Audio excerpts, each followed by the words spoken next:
said, we said, my name is John, and I am very pleased to announce winter is finally here. I am the biggest Game of Thrones fan. I read the books, I watched the show. I am pretty well versed in the arts of Westeros.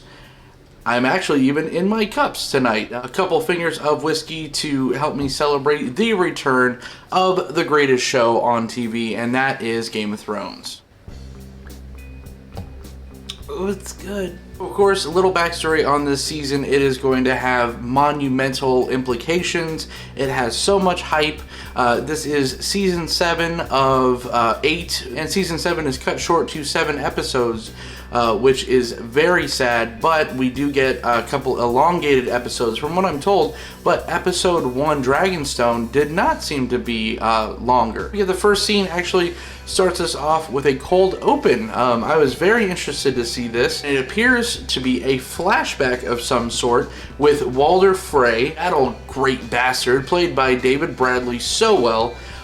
He is giving a speech to his fellow countrymen. He is called another gathering, and again, I say flashback because I got on this. Got G-O-T already with the got puns? No, I totally got fooled on this scene because I thought that this was some kind of flashback, but then once you watch the scene, please watch the scene again just to see how great David Bradley really is. So he pulled together all the prominent Freys to throw another feast, even though very uncharacteristic of late Walder Frey, as he so states. They just got done celebrating and they're all cups in the air and very excited to be drinking to the destruction and the ongoing victory against House Stark. But of course, this is Game of Thrones, so here's the rub. They start all cheersing and drinking, and you know, out of nowhere, they start vomiting blood. Basically, someone bleached the wine. All the prominent members of the family are down and dead, and what do you know? We demask, and it turns out to be young Arya Stark. So not only did she exact her revenge on the old man, but she got rid of the entire bloodline as well. And let me just tell you, if you know anything about Game of Thrones lore, you know there's a lot of bloodline as far as the Freys go. There's a ton of Frey's sons and children, and they all got wiped out. Just because I'm going to be talking in my cups, but this episode, you know, might jump around a little bit here and there.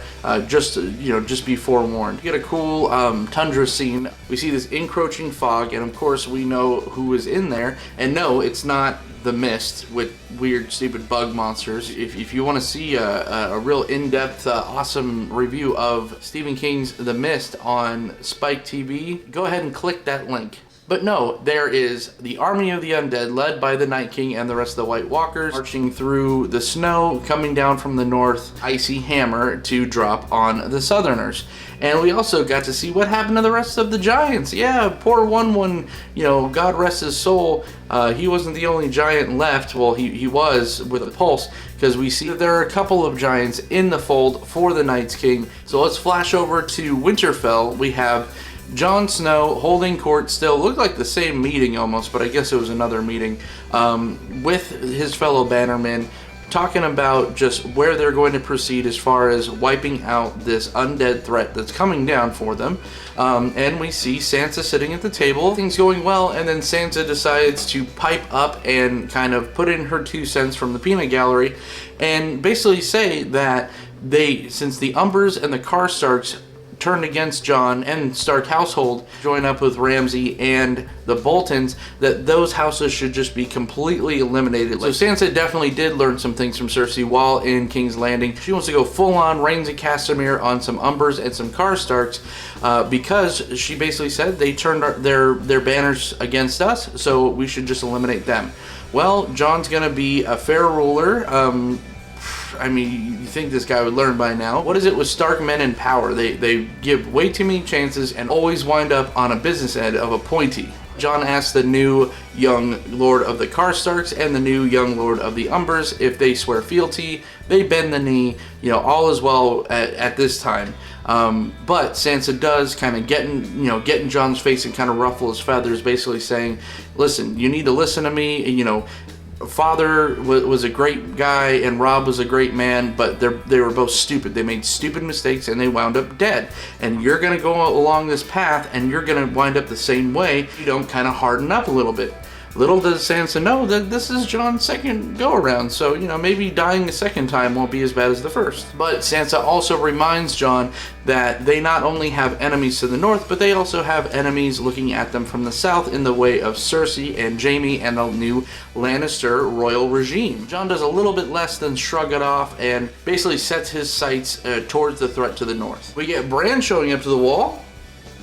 That was a cool scene. So talking about King's Landing, we have Cersei and Jaime. Cersei has commissioned a life-size Risk game board on the floor of King's Landing and is already mentally putting her pieces in place. You know, everyone else in the show showed them always, you know, they're always on the war room game boards where they're positioning, you know, their armies, their little toy armies against the other toy armies. This is why Cersei always comes out on top. She goes full on. She does the whole life-size thing. This is why she's still around. She's bigger, better, and smarter than everyone else. Jaime confronts Cersei, asking her if she's okay and have had time to process everything that's happened with the 3 children now gone. She basically says, you know what, they're ashes in my mouth, like our shit little brother said, and now we're flesh and blood. We're the only Lannisters that matter anymore. We're gonna build a dynasty for us, but we can't worry about nuisances like dead children. Jaime, being the voice of reason, does remind her that they are completely out of allies. The Tyrells aren't going to help him anymore because, you know, Cersei made the Great Sept go boom. The denizens from Dorne are never friends to the Lannisters, especially now that they have the crown, and especially now that Prince Doran, I think his name is Prince Doran, is now dead, and Amara is now running things down there with the Sand Snakes. In the north, she already gets wind that Jon Snow is kind of assumed the mantle of King of the North as his older brother Robb Stark did. She promptly sent a text message via Raven to Winterfell, basically saying that you need to come down to King's Landing. Yeah, it's totally safe. Just come down to King's Landing, bend the knee, and nothing bad's gonna happen to you, right? Because that's always worked out. Always. You know, come on, Starks. Third time's a charm. Nothing bad happens to the Starks, right? And then, of course, the biggest threat is coming from the east, seaward, and that is Daenerys Stormborn with her armada, the NWO Wolfpack Greyjoys, with Varys, Tyrion Lannister, the Tyrells. The list goes on and on. Even Jaime says, listen, we have nobody. They are stacked. We got to figure something out. Twin brother lover, I got this. I have some company coming in. Let's go meet them and everything's going to be fine.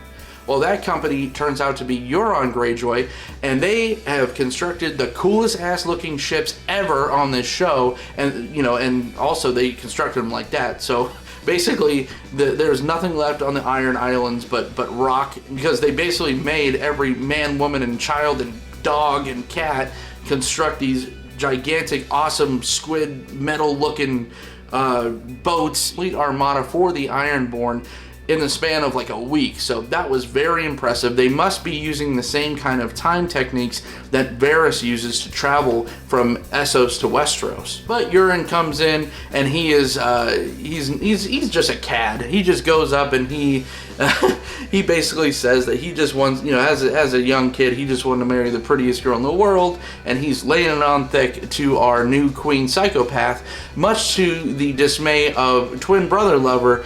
He is shooting some daggers Euron's way, and they have this little back and forth. He even makes a one-handed joke. I don't remember what it was, but it was good. Cersei tells Euron that she's basically going to do the hard-to-get move, and she's just like, well, we can't trust you because Greyjoys are non-trustworthy, especially you.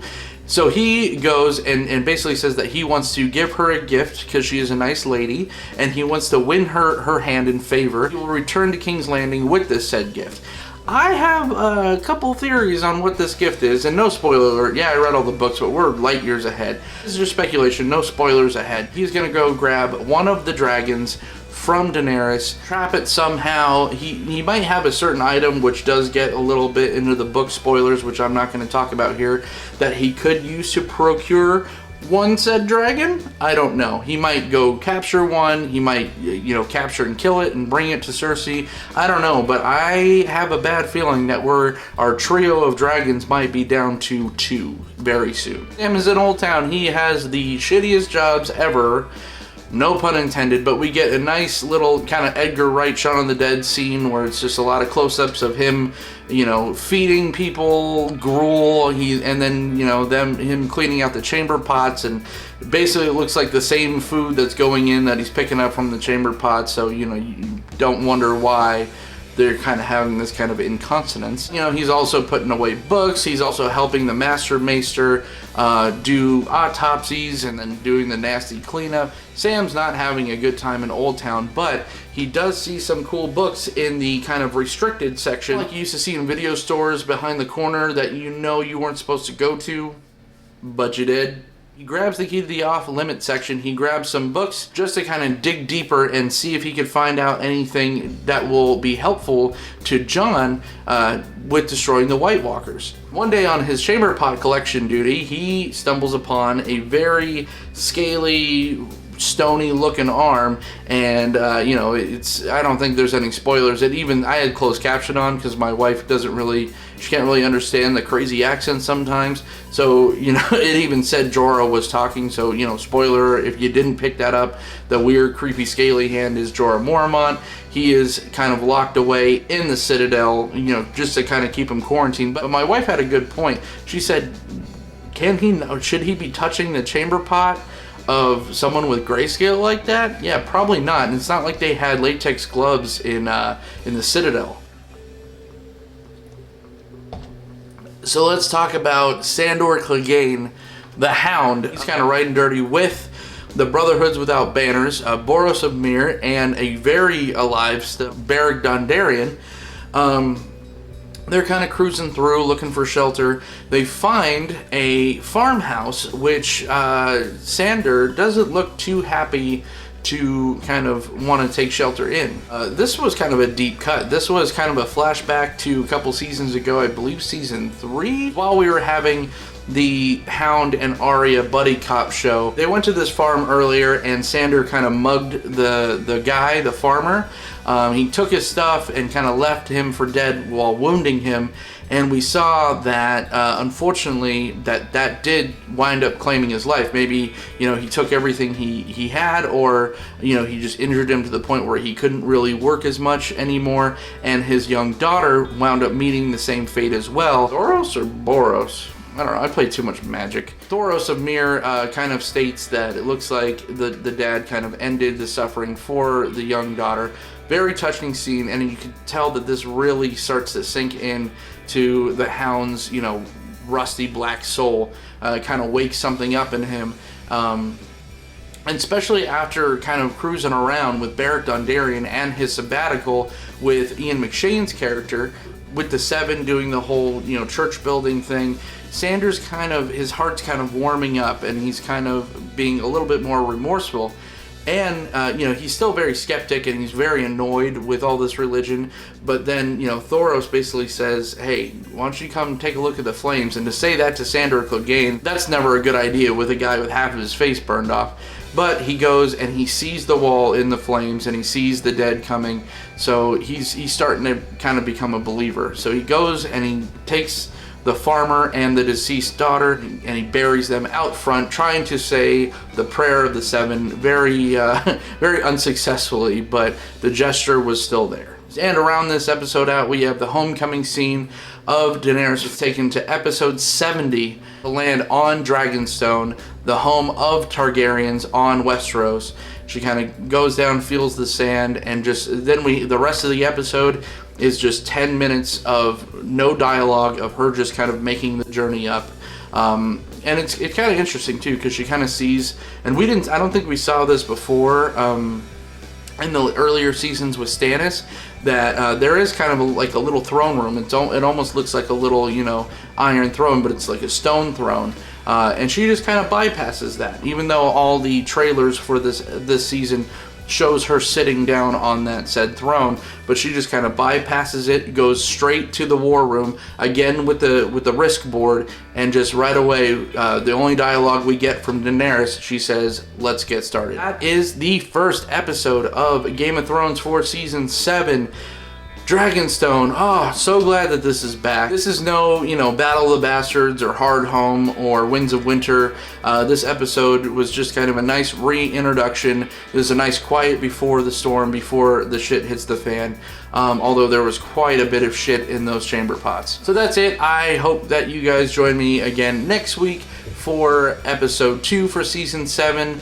My name is John Dunning. You could find me on Twitter at OrzovDunn. You could find me on Facebook, Instagram, at They Said We Said. So until next time, the North remembers.